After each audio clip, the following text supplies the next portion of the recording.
কোনো মানুষের মধ্যে যদি মনুষ্যত্ব না থাকে, এটা আসলে দুঃখজনক কিনা বলবো না, এটা আসলে তাদের জন্য দুঃখজনক যে তারা মানুষ হয়ে মনুষ্যত্ব নিয়ে জন্মাতে পারেনি। এটা আমাদের জন্য দুঃখজনক না।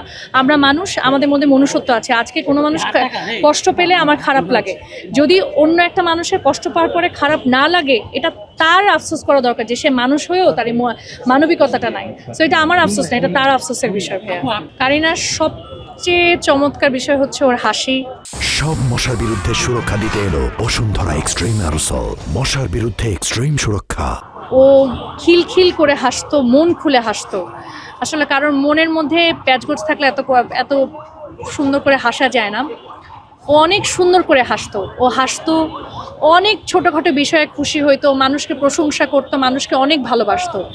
সো কারিনার মতো মানুষকে ভালোবাসতে পারা শেখাটা অনেক বড় একটা বিষয়।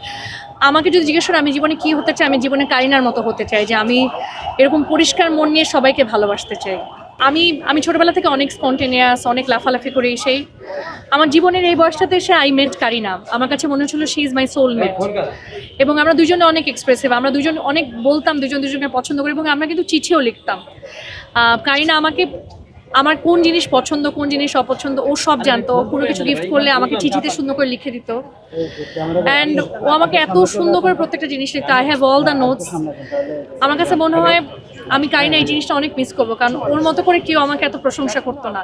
থাকে না, আমরা যখন একই ইন্ডাস্ট্রিতে কাজ করি, অনেক হিংসার জায়গা থাকে, অনেক বিদ্বেষের জায়গা থাকে, অনেক। আমার সাকসেসে কারিনার পেজের কি হচ্ছে, কারিনার মাথা ব্যথা নেই। ওর পেজে ফলোয়ার কমে যাচ্ছে, ওর ভিউ হচ্ছে, ওর মাথা ব্যথা নেই। আমার কোনো ভিডিও যদি হিট হয়, ও আমার থেকে বেশি খুশি। সো ভাই, এত পিওর মানুষ পাওয়া অনেক টাফ। এরকম মানুষ পাওয়া যায় না যে এত পরিষ্কার মনে থাকে। So it's my privilege that I get to know a person like her. আমি সারা জীবনে আমার যদি কোনো অর্জন থাকে, তার মধ্যে সবচেয়ে বড় অর্জন যে কারিনা আমার বান্ধবী ছিল, কারিনা আমাদের বান্ধবী ছিল। কারণ ওর মতো বন্ধু পাওয়া অনেক ভাগ্যের বিষয়।